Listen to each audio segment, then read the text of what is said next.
Estamos hablando del diseño original de la iglesia primitiva.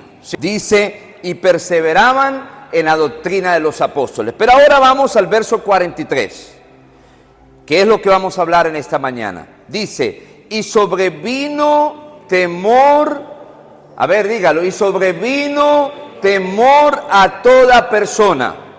Y luego dice, como resultado a este temor, dice, y muchas maravillas y señales eran hechas por los apóstoles. Me llama la atención porque el primer verso dice que perseveraban en la doctrina de los apóstoles.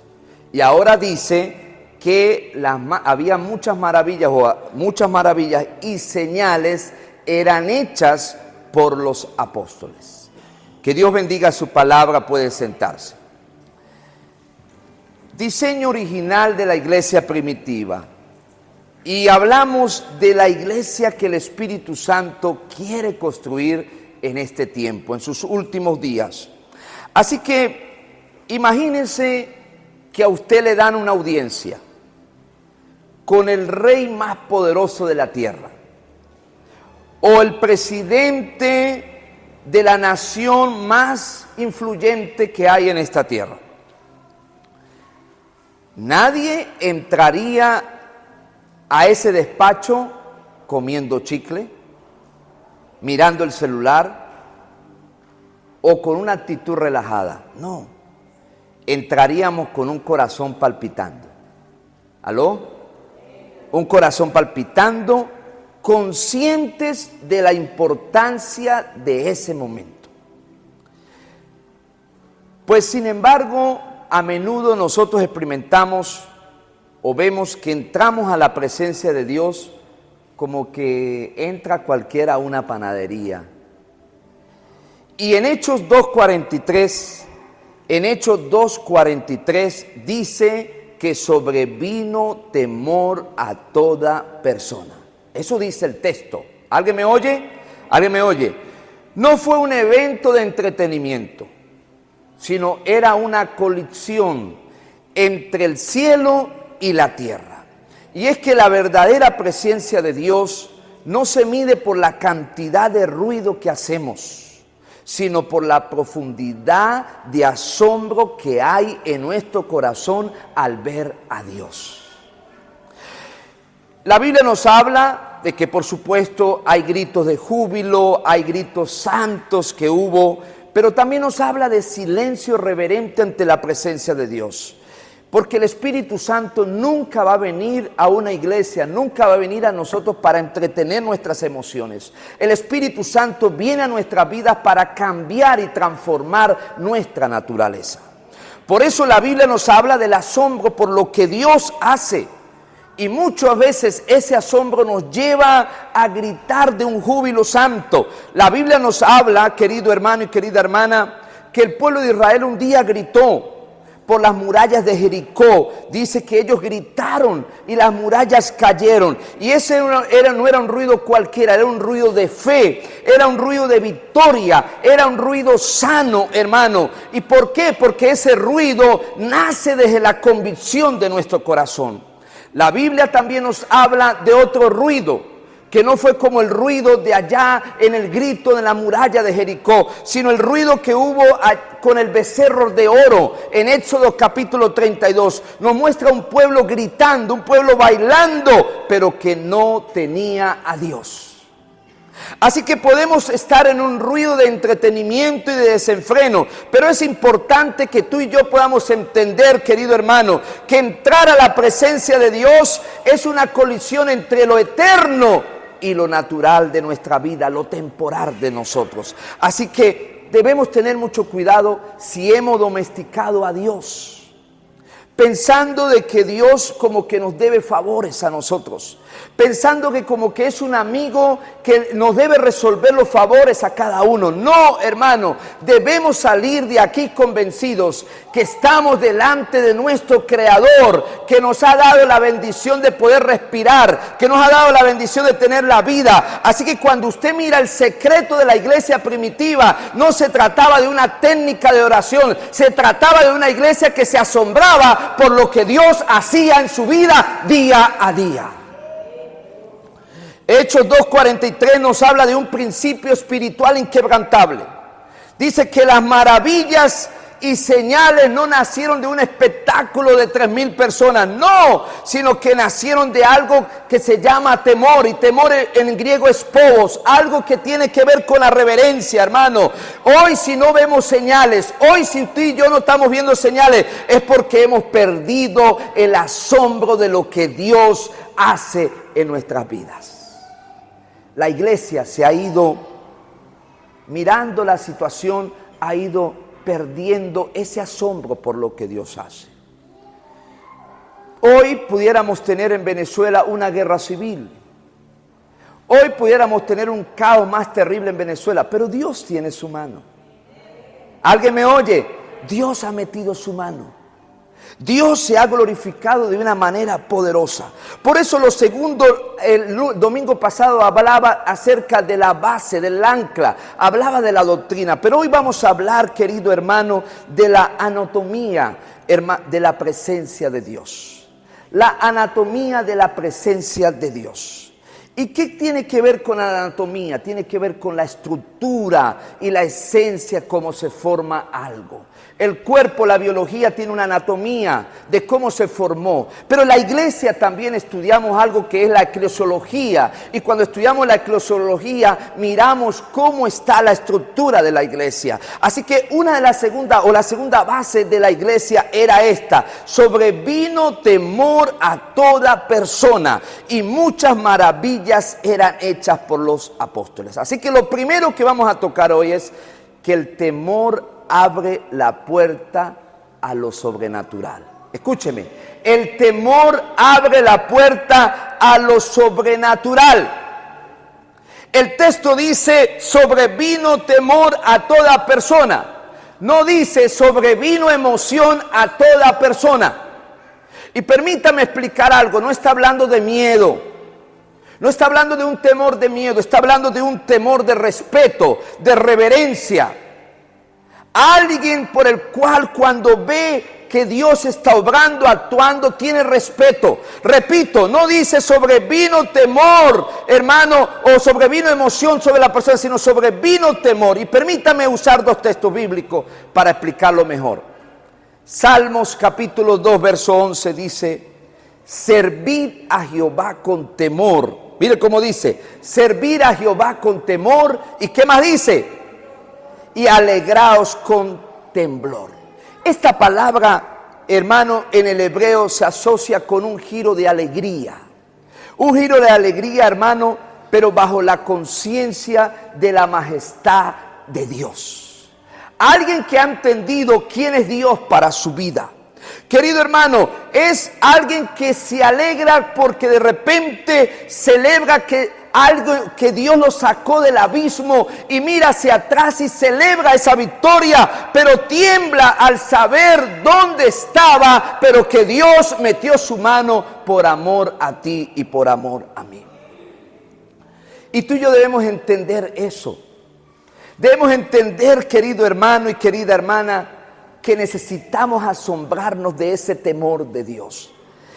El profeta Isaías en el capítulo 6, verso 1, describe una experiencia celestial, una experiencia espiritual que él vivió. Y dice el texto sagrado así, capítulo 6, verso 11 dice: en el año que murió el rey Usías, escúcheme, vi yo al Señor sentado sobre un trono alto y sublime. Permítame ser más práctico. ¿Te imaginas una experiencia de esa con Dios? ¿Te imaginas mirar a Dios? Mirarlo por una experiencia, por una éxtasis, por una visión, por un sueño, porque son las formas de cómo Dios habla. Miren lo que dice el profeta, dice: en el año que murió el rey Usías, vi yo al Señor sentado sobre un trono alto y sublimes. Sus faldas llenaban el templo. Por encima de él había serafines, cada uno tenía 6 alas, con 2 cubría sus rostros, con 2 cubría sus pies, con 2 volaban, y el uno al otro daba voces diciendo, mire cómo dice: Santo, Santo, Santo, Jehová de los ejércitos, Toda la tierra está llena de su gloria, y los quiciales de las puertas se estremecieron con la voz del que clamaba, y la casa se llenó de humo. Pero mira la reacción del profeta Isaías, dice: entonces dije, ¡ay de mí que soy muerto! Cuando Isaías ve el trono, hermano, no corre a pedirle una casa, no corre a pedirle un carro, no corre a pedirle por su problema. Su palabra, las primeras palabras que vienen y el profeta lo escribe con un símbolo de exclamación, dice: ¡ay de mí que soy muerto! La pregunta en esta mañana: ¿por qué hemos perdido estas maravillas y señales? ¿Por qué en la iglesia no ocurre estas señales y estos milagros? ¿Qué ha ocurrido en la iglesia? ¿Por qué hemos perdido esta frase célebre que hace el profeta: ¡ay de mí! Y es que a veces, hermano, queremos un Dios que nos aplauda, pero no un Dios que nos confronte. El asombro de Dios produce en nosotros, hermanos, un temor que sana. Un temor que sana, un temor que nos lleva a crecer en Dios. El asombro de Dios rompe el orgullo de nuestra vida para que su poder pueda fluir en nosotros. Eso hace el temor de Dios. Sin santidad consciente de su presencia, simplemente los milagros son un truco de feria. Por eso necesitamos entender, querido hermano y querida hermana, en esta mañana, que el temor abre la puerta a lo sobrenatural. Y permítame decirle algo más. Cuando usted recibió a Cristo como su Señor y Salvador, cuando usted entra a esta casa, cuando usted entra en un momento de estar con Dios, usted está en una dimensión espiritual, aunque esté en su cuerpo terrenal. Hay siempre una batalla espiritual en tu vida para lograr que tu fe no crezca en Dios. Hay una batalla para impedir que tú seas fiel al Señor. Hay una batalla para impedir que usted pueda lograr el anhelo, el propósito que Dios tiene diseñado para tu vida. Por eso debemos entender lo que el profeta entendió y lo que entendió la iglesia, que sobrevino un temor, pero no algo para correr de miedo, sino para asombrarse por lo que Dios hacía cada día en la iglesia primitiva. Lo segundo que encontramos en este temor en toda persona es que el fuego purifica y potencia. Y cuando hablamos de fuego, hablamos del Espíritu Santo. Y permítame usar dos pasajes bíblicos. Dice la Escritura que cuando Moisés se acercó a la zarza ardiente, Dios le dijo: quita el calzado de sus pies. ¿Por qué? Porque la tierra era santa. Porque el fuego estaba allí. Allí estaba la presencia de Dios. Y ese fuego es el Espíritu Santo. Antes de venir a predicar, venía este pasaje de Juan capítulo 16, cuando el Señor Jesús dijo: yo me voy, pero enviaré al Espíritu Santo. Y algo que usted y yo quizás hemos perdido, o quizás otros hermanos, no sé, o quizás yo lo he perdido, es que hemos perdido ese fuego del Espíritu Santo en nuestras vidas. Y hermano, el fuego del Espíritu Santo no es para jugar. El fuego del Espíritu Santo, hermano, quema lo que está estorbando en nuestra vida.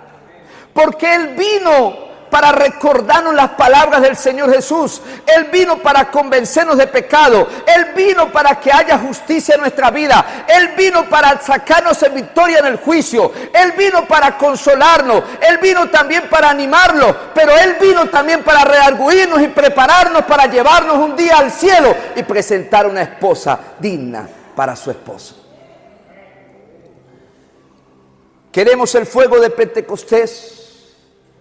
Queremos hablar en nuevas lenguas, queremos ver milagros. Eso se llama potencia.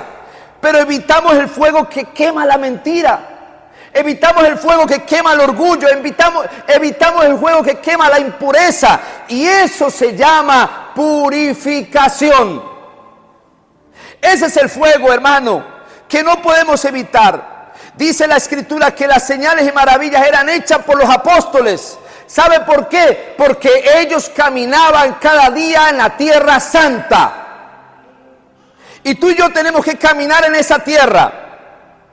Porque si no caminamos en esa tierra, no podemos convertir lo sagrado en común. Y ahí es el peligro, convertir lo sagrado en común, convertir lo que Dios tiene para nosotros en común, hermano. Y podemos tener pecados ocultos, podemos tener falta de honrar el altar. Ese fuego, hermano, no nos potencia, sino nos expone. Y dice la Escritura en Levíticos, escúcheme, hermano, capítulo 10. Verso 1 al 3, dice que Nadab y Abiú, hijos de Aarón, tomaron cada uno un incensario y pusieron en ellos, ¿qué pusieron, hermano? ¿Qué pusieron? Fuego, sobre el cual pusieron incienso y ofrecieron delante de Jehová. ¿Qué pasó allí? ¿Qué ofrecieron? Dígalo duro, hermano, ¿qué ofrecieron? Fuego extraño. ¿Dónde estamos? ¿En qué verso estamos? Ajá. 1. Que él nunca les mandó. Y salió fuego de delante de Jehová y no los santificó. No los consagró. No los prosperó.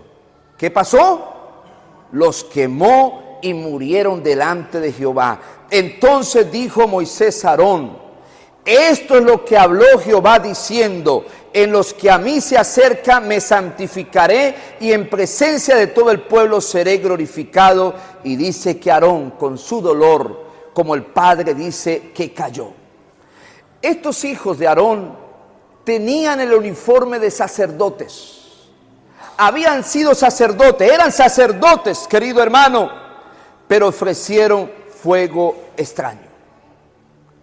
Salió un fuego delante de Jehová, pero los quemó, hermano, porque ellos trataron lo sagrado como común. Pensaron entrar en la presencia de Dios bajo sus propios términos. Y ahí el peligro de nuestra vida. No podemos vivir el evangelio con nuestros propios términos. No podemos ir a la presencia de Dios a mi manera, a mi antojo. La Biblia es clara, es explícita, hermano. El mismo fuego que debían encender para que hubiese bendición en el tabernáculo para todo el pueblo, este fuego no vino para bendecir, sino que se convirtió para consumirlos a ellos por haber entrado indignamente y haber ofrecido fuego extraño. Dios no puede ser usado para validar lo que yo quiero.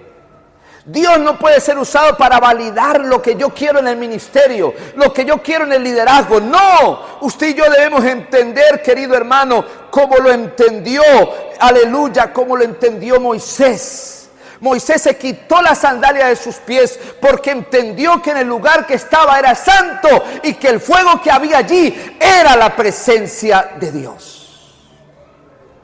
Y lo más hermoso de esto, querido hermano y querida hermana, es que Moisés veía el fuego de vez en cuando, pero hoy, dígale que está a su lado, el fuego está con nosotros todo el tiempo.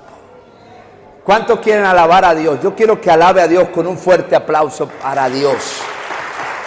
Porque hoy contamos con ese fuego. Ahora, el Espíritu Santo, lo tercero que quiero decirte es que el Espíritu Santo trae orden. El Espíritu Santo trae orden sobre el caos emocional que puede haber en este lugar, en la tierra, en el mundo, pero específicamente sobre nuestras vidas. Escúcheme, el Espíritu Santo viene para traer orden sobre el caos emocional que puede haber en nuestra vida. Pues dice en el libro de Génesis capítulo 1, verso 2, dice que el Espíritu se movía sobre el caos. ¿Por qué? ¿Por qué se movía sobre el caos? Porque Él tenía un diseño para esta tierra. Y yo no sé cuál sea el caos que haya en tu vida. Yo no sé cuál sea el conflicto que haya en tu vida. Yo no sé cuáles sean los choques emocionales que haya.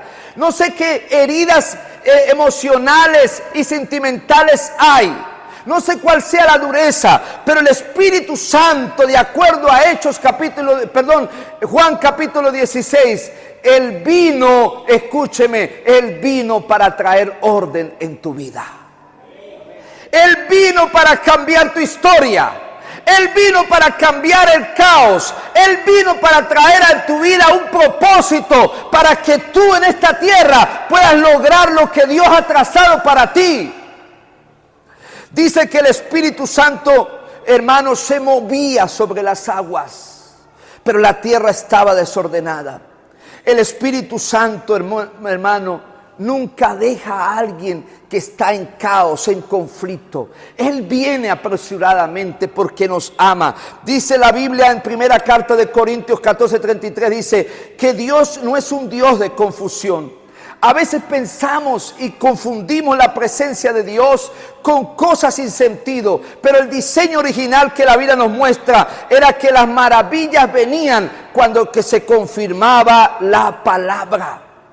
La palabra, la doctrina llevó a la iglesia a crecer, pero esa doctrina llevó a la iglesia a tener un temor de Dios. El verdadero mover del Espíritu Santo pone orden en tu familia. ¿Alguien me oye? El mover del Espíritu Santo coloca orden en nuestra vida, en nuestra familia, en nuestras finanzas, hermano, en nuestro débil carácter. El Espíritu Santo está allí para transformar, para que haya una metamorfosis en nosotros cada día cuando vamos a la presencia de Dios.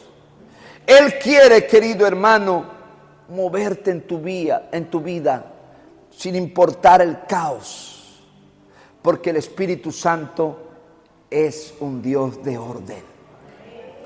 No es un Dios de adrenalina, es un Dios de orden. Él quiere allí hacer algo con nosotros. Él quiere colocar cada cosa en su lugar.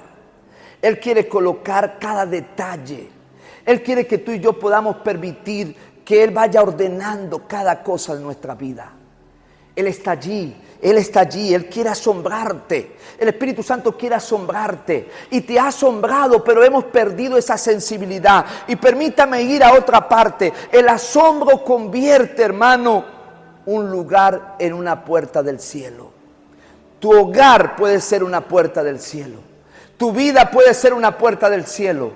Este lugar es una puerta del cielo. Y vayamos a Génesis capítulo 28, verso 17. Mira lo que dice Jacob.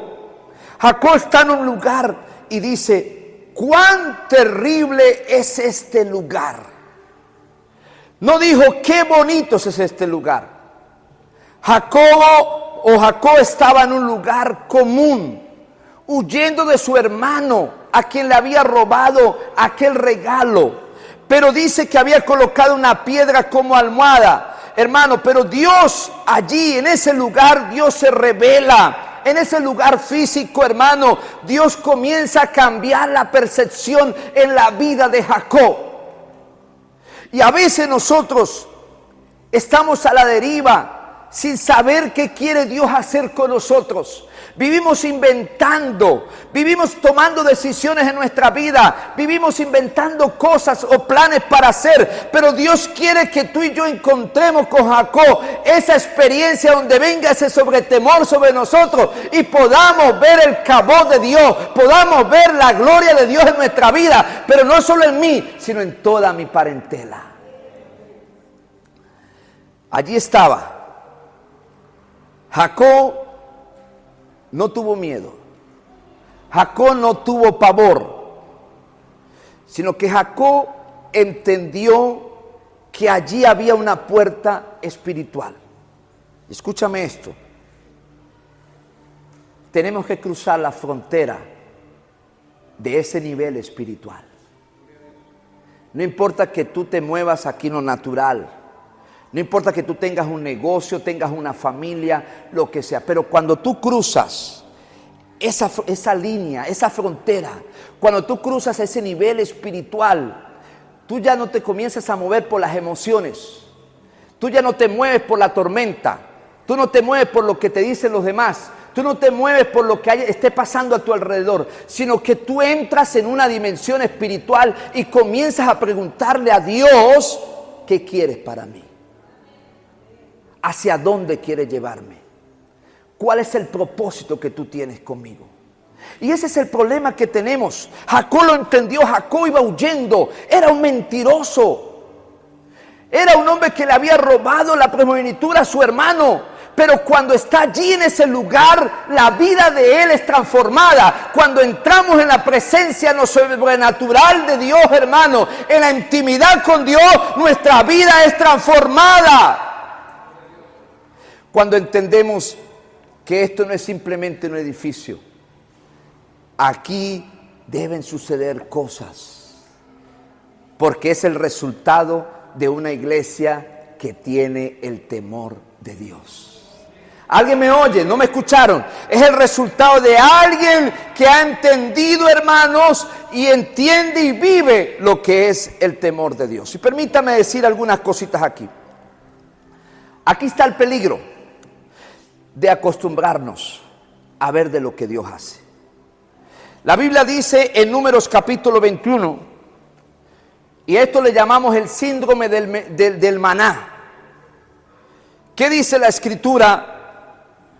Que Israel, cuando vio que el pan cayó del cielo, ¿usted sabe qué es ver que el pan caiga del cielo? ¿Alguien me oye, hermanos? Leemos la Biblia, pero ¿usted sabe qué es ver que el pan cayera del cielo? Salir y ver un pan que no lo pudo diseñar o no lo pudo elaborar un panadero, sino directamente del cielo. ¿Se imagina cómo sabía ese pan? El sabor de ese pan. Pero el peligro del síndrome del maná es que dice Números capítulo 21, verso 5, dice que llegó un momento que Israel dijo, nuestra alma tiene fastidio de este pan tan liviano. No sé si alguien me oye en esta mañana. No sé si alguien abre su oído espiritual. Mira lo que dice el texto sagrado. Dice, nuestra alma tiene fastidio de este pan tan liviano. Se acostumbraron al milagro, que llegó el momento que lo despreciaron. Y hay algo que la gente que no tiene a Cristo, la gente que no conoce a Dios, cuando algo terrible está en su vida, y me contaba una vez el pastor Satirio, que allí en Cúcuta, cuando la gente en el Erasmus Meós, el hospital que está allí, los doctores dicen, ya no hay nada que hacer por usted, no hay otra cosa que hacer, y lo único que te podemos recomendar, dice él, que algunos médicos lo han dicho, es que cruce la plaza y vaya allí a la iglesia que está allí, que ellos oran y pueden sanarte. Escucha esto, los impíos que no conocen a Dios saben del poder, de la dimensión espiritual que hay en esta casa, que hay en tu vida, y nosotros no lo entendemos.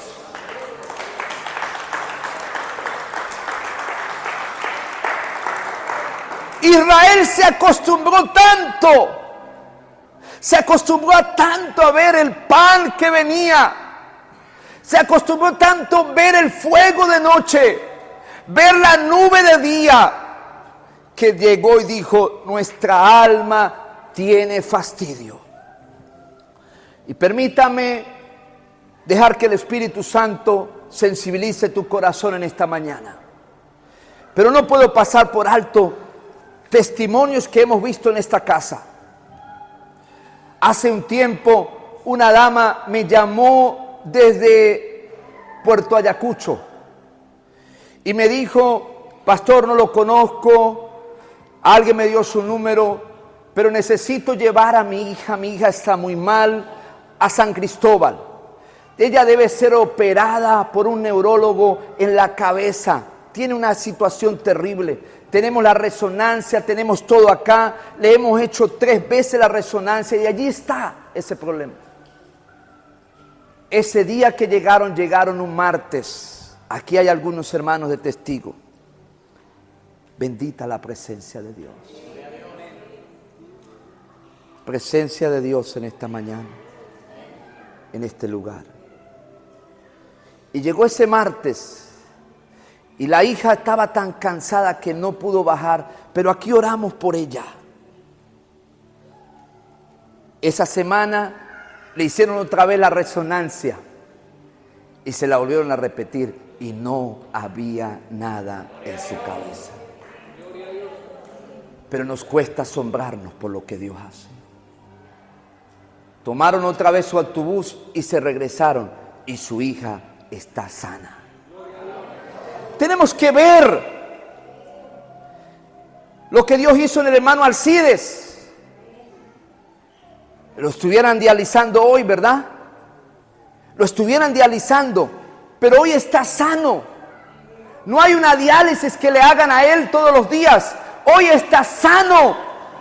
Debemos asombrarnos. César, aunque no hubo el milagro, pero Dios hizo el milagro en aquella operación, permitiendo más de 10 horas para operar a Onira. Dile a Onira que allí está Dios. Ahí está la presencia de Dios. Ahí está la hermana también del corazón que oramos. Sana, aquí está. ¿Cuántos alaban el nombre del Señor? Es el Espíritu Santo.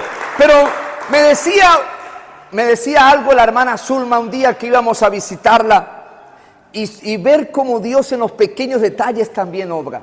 Ella dice que estaba aquí un domingo con un dolor de muela terrible, pero oramos y bajó las escaleras sana totalmente.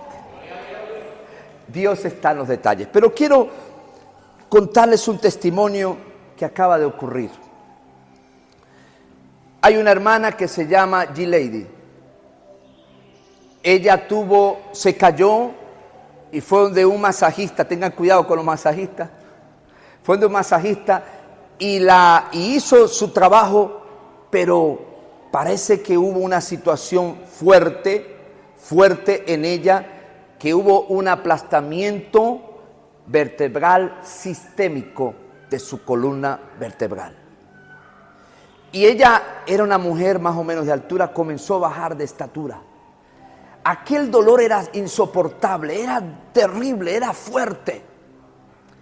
Y ella viajó desde el Perú, fue a Ecuador, buscó un médico, pero no pudieron operarla y viajó acá a Venezuela, a San Fernando, y la operaron. Cuando le colocaron allí para dormirla, su cuerpo rechazó. Así que los médicos le dijeron: ¿usted está dispuesta a que la operemos así?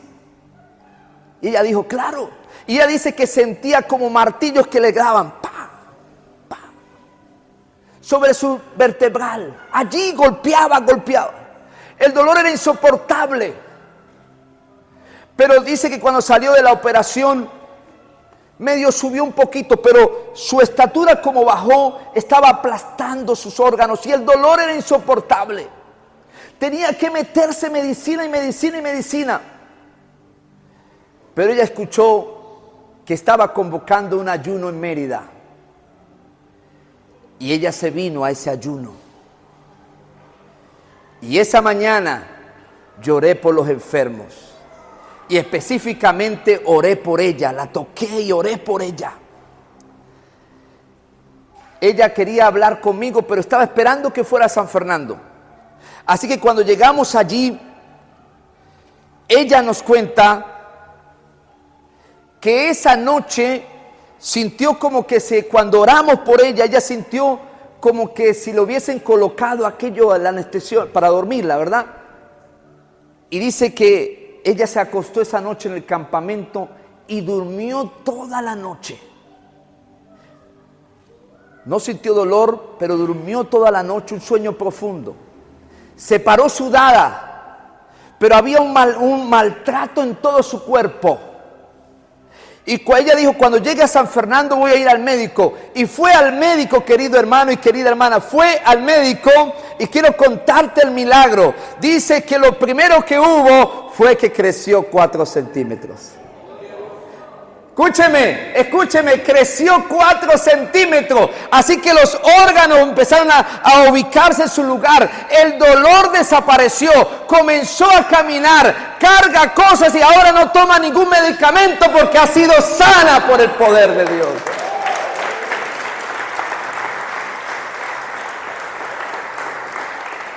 Dios quiere que nos asombremos por lo que Él hace. Dios quiere que entendamos que nos quiere llevar a otro nivel espiritual. Yo no sé si alguien se ha asombrado por lo que ha pasado en esta placa, en este techo. Humanamente es imposible, es un gigante, es un elefante blanco, es algo terrible. Pero Dios se ha movido, que hoy tenemos toda la estructura metálica ya colocada y tenemos más de 130 láminas compradas. Ese es el poder de Dios. La iglesia, hermano, estaba asombrada y Dios quiere restaurar la familia. Dios quiere restaurar tu familia. Dios quiere que tú puedas ver a Dios obrar. Yo me gozo ver a mis hijos aprenderse la Biblia. Me gozo cuando viajamos de oír preguntas bíblicas y pasan todo el camino hablando de la Biblia, hablando de las historias de Dios. Eso es más importante, hermano, que lo que podamos darle en esta tierra. Que nuestros hijos puedan ver a Dios obrar. El problema es que los milagros se han vuelto tan frecuentes que lo hemos vuelto tan común. Tan común. Y cuando dejas de asombrarte por lo que Dios hizo el domingo pasado, estás cerrando la puerta del cielo para el milagro que Dios quiere hacer hoy. ¿Por qué hemos perdido tanta sensibilidad ante el Señor? He llamado 3 cosas aquí. El consumismo espiritual. Venimos a ver qué nos da Dios, como quien va a un cajero automático y recibes el dinero. El cajero no nos asombra, solo nos sirve. Si solo buscas el beneficio, perderás el asombro del benefactor. Si no miras a Dios como lo miró el profeta Isaías, si no miras a Dios como lo vio la iglesia primitiva, tendrá a Dios como este cajero para que solo te solucione un problema. Pero cuando tú miras a Dios, escúchame, cuando tú miras a Dios como lo vio el profeta, como lo vio la iglesia, no importa que a tu diestra caigan 1000 o a la izquierda caigan 10,000. No importa cuál problema haya, usted está en las manos del Señor. Usted está en las manos del Señor. Usted está en las manos del Espíritu Santo. Y en cualquier momento, Él te va a sorprender. Él va a responder. Él va a venir en tu socorro. Porque Él viene. Sin importar cómo estemos, amamos al Señor. Así que tenemos que tener cuidado con el consumismo espiritual. El Señor no debe ser un consumismo espiritual en nuestra vida. El Señor debe ser la esencia de Él en nuestra vida. Otra de las cosas por las que hemos perdido la sensibilidad es que tenemos tanta información en nuestro cerebro. Tenemos tanto. Nos conocemos la Biblia al derecho, ¿cómo se dice? Al derecho y al revés. Conocemos los temas. Ahora te metes a la IA y la IA te da cualquier tema. Metemos a YouTube, nos metemos a TikTok, nos metemos a muchas cosas a buscar. Pero cuando tú vienes a este lugar, debes venir con una sensibilidad de que el Espíritu Santo va a obrar en tu vida. Porque tú no sabes qué puede ocurrirte al salir de aquí. Tú no sabes qué puede ocurrir en un momento, en un caso fortuito. Viene a tu vida una situación que tú no la esperabas, Pero es allí donde Dios quiere, hermano, que no veamos el milagro de Dios, no lo veamos tan normal en nuestra vida. Podamos ver a Dios obrar en nosotros. Jacob no sabía que Dios estaba allí, pero cuando supo que Dios estaba allí, cambió su actitud. Cuando supo que Dios estaba allí, cambió su postura. Cuando supo que Dios estaba en Betel, en ese lugar, su perspectiva cambió. Tú vienes a esta casa. Esta casa, Dios tiene una gloria, un cabo de Dios en este lugar. Y tú tienes que ver lo que Dios quiere hacer. No porque este edificio sea tan grande, es porque aquí está la presencia de Dios. Pero el problema de nosotros es que tenemos tanto consumismo espiritual, tenemos tanta información en nosotros, que nos pasa muchas veces como lo que le pasó al Señor Jesús. Marcos capítulo 6, versos 5 al 6 dice que no pudo hacer allí ningún milagro. Escúcheme, no pudo hacer allí ningún milagro. Y estaba, dice el texto, estaba asombrado por la incredulidad de ellos. Si el maestro se asombró de ver tanta incredulidad, ¿qué le espera? ¿Qué nos espera a nosotros? Dice que se asombró, dice el texto, que no pudo hacer allí ningún milagro y estaba asombrado de la incredulidad de ellos. ¿Qué contraste? El Señor Jesús quería asombrarlos con milagros, pero terminó asombrado Él por la falta de fe, por la tanta incredulidad que tenemos. A veces nosotros, hermanos, estamos así en esa misma actitud. No estamos asombrados por lo que Dios está haciendo. Nos desesperamos que Dios haga ya lo que queremos. Pero Dios quiere que tú y yo podamos ser asombrados por el plato de comida que nos ha provisto para hoy al almuerzo. Que podamos ver a Dios cómo obra, cómo nos guarda. Hay niños que nacen con enfermedades que uno se queda asombrado, pero es un niño. Hay jóvenes que mueren tan rápido, pero ahí ha estado la mano de Dios cuidándonos, asombrándonos cada día. Y yo creo que eso nos debe llevar a tener siempre cada día esta actitud que tenía la iglesia primitiva. Era una iglesia que vivía bajo el temor de Dios, una iglesia que vivía bajo el asombro de Dios. Y esa iglesia que vive bajo el asombro de Dios, bajo el temor de Dios, pues vendrá como resultado, como respuesta, es que vendrán maravillas y prodigios sobre la iglesia del Señor. Así que la pregunta en esta mañana es: ¿cuándo fue la última vez que te quedaste sin palabras ante Dios? ¿Cuándo fue aquella última vez que te asombraste y dijiste, wow, tremendo ha sido Dios, tremendo ha sido el Señor? Pero si tu fe se ha vuelto rutina de solo pedir y recibir, has perdido el pogos, has perdido el temor de Dios, de ver de lo que Dios quiere hacer.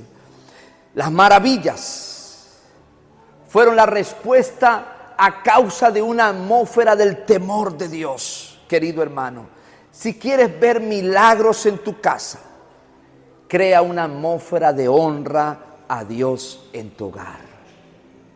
¿Alguien me oye? Si quieres ver milagros en tu casa, crea una atmósfera espiritual de honra a Dios en tu hogar. Tu hogar es santo. No puedes permitir que la iniquidad entre a tu casa, aunque sean tus hijos. ¿Alguien me oye? Aunque sean tus amigos más grandes, aunque sea tu esposa, tu esposo, no, porque en mi casa hay una atmósfera espiritual.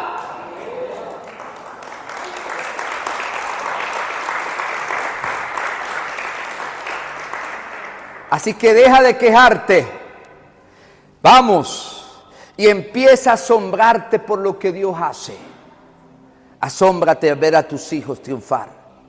Asómbrate a ver a tus nietos. Asómbrate de ver. Mis hijos casi no quieren ir a San Fernando porque no consiguen a su abuela. Pero vamos por el fruto que ella dejó en aquel lugar. Si no, no fuéramos. Pero asómbrate de lo que Dios hace. No es porque usted sea fulanito, es que tienes esa bendición. No, es porque la gracia, es porque la bendición, es porque el temor de Dios ha estado allí. Que tus hijos te vean orando. Que tus hijos te vean leyendo la Biblia. Que tus hijos no te vean hablando de nadie. Que tus hijos te vean sirviendo al Señor. Que tus hijos se asombren de ver lo que Dios hace en tu vida. Y cuando ellos crezcan, nos superen en ese temor de Dios. Así que hoy, hermanos, la iglesia primitiva no buscaba milagros. Buscaba al Dios de los milagros con un respeto profundo. Buscaba a ese Dios. Por eso, las maravillas venían sobre la iglesia. El Espíritu Santo quiere construir en nosotros una sensibilidad ante Él, una sensibilidad ante su presencia. No permitas que lo sagrado se vuelva tan común en nosotros. No, hermano. Dice la Biblia que perseveraban en la doctrina y sobrevino temor sobre todos. Cuando la iglesia persevera en la doctrina y se asombra del temor de Dios, tendrá dos resultados. Vendrá dos resultados. Y lo dije el domingo pasado y lo vuelvo a decir hoy. Un resultado hacia adentro y un resultado hacia afuera. Y el resultado hacia afuera es que cuando la iglesia dice que alabando a Dios, dice, y teniendo el favor de todo el pueblo, el resultado era que hallaban el favor de Dios ante todo el pueblo. El favor de Dios ante todo el pueblo. Cuando una iglesia, hermano, tiene el temor de Dios, hermano, hay un resultado hacia afuera. Tienen el favor del pueblo. ¿Y qué significa esto? Significa que pueden haber miles de mecánicos, pero dicen, yo voy donde el mecánico que es evangélico, porque los trabajos los hace bien. ¿Alguien me oye? Porque las cosas las hace bien. Porque no me mete, no me roba los repuestos. Me coloca los repuestos originales y me cobra lo justo. Eso es, hermano, tener el favor de todo el pueblo. Y llegará un momento de que hay tanto trabajo que aquel hermano que es mecánico dice, no puedo atenderte, vamos a hacer una agenda y tendrá que buscar una secretaria por causa del temor de Dios que hay en su vida. Yo no sé si usted me ha entendido, pero Dios quiere que ese temor nos lleve a tener el favor de la gente, a que la gente pueda ver en nosotros que somos diferentes, que lo que hacemos, que lo que producimos, que lo que vendemos, que todo lo que el trabajo que hagamos, vemos que Dios nos prospera, vemos la mano del Señor. Vemos al Señor obrar en nosotros y allí está el favor del pueblo. Y eso es hacia afuera. Y llegará un momento que la gente se acercará y te dirá, mira, ¿tú qué eres? Bueno, yo soy cristiano evangélico. ¿Por qué te sale todo tan bien? Me gustaría ir a la iglesia y es allí donde entra la declaración que hemos hecho. Conectas con el evangelismo y lo traes a la iglesia porque tú le has demostrado a Él que has tenido el temor de Dios y has visto el favor del pueblo.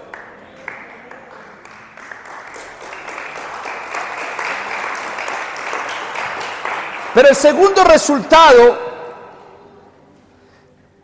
gracias a Dios por mi hijo, porque fue el fan ahí y me dio el aplauso, ¿no? Ajá, el segundo resultado no es hacia afuera, es hacia adentro.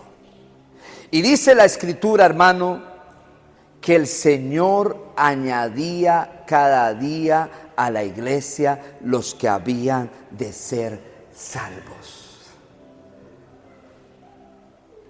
El hermano Alcides ha entendido esto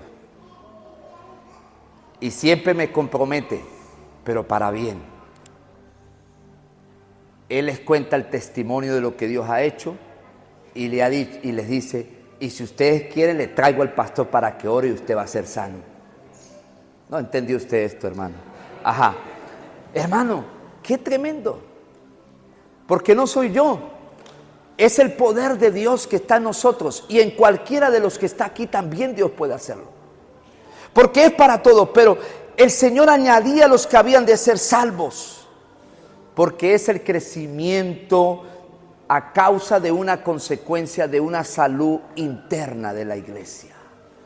Si hay salud interna, crecemos en la doctrina. Si hay salud interna, nos asombramos en el temor de Dios. Así que hoy mi llamado, querido hermano, quiero invitarte a que te coloques de pie. Mi llamado en esta mañana, quiero hacer 2 llamados, pero el primer llamado me gustaría aquellos que han perdido el asombro de lo que Dios hace. Bueno, voy a la iglesia porque me acostumbré. Voy a la iglesia porque, oye, hoy no tuve una salida. Para no quedarme en la casa me voy a la iglesia. No. Yo quiero hacer un llamado a los que han perdido el asombro. A los que ya miran la iglesia y la Biblia y les parece como algo ordinario, algo que ha pasado. Hoy quiero invitarte que puedas pedirle perdón a Dios por esa irreverencia, y decirle al Señor, dame un corazón de carne, que pueda temblar a tu voz, que pueda temblar a tu presencia. Yo quiero invitar a esas personas que pasen al altar. Yo quiero invitar a aquellos que de repente vemos el milagro, gloria a Dios, pero no nos asombra. Yo quiero invitarte al altar. Porque a partir de hoy, Dios va a comenzar a sorprenderte. Dios va a comenzar a sorprenderte con milagros. Milagros que vas a comenzar a ver. Porque Cristo viene pronto. Y viene una hora, un momento, que si la gente no va a creer por la palabra, van a creer por los milagros. Van a creer por los milagros. Así que yo te invito, si tú quieres ver a Dios asombrarte y quieres una unción de Dios en esta mañana para orar por los milagros, te invito a que pases al altar. Ven al altar, asómbrate por lo que Dios va a hacer, asómbrate por lo que Dios va a hacer.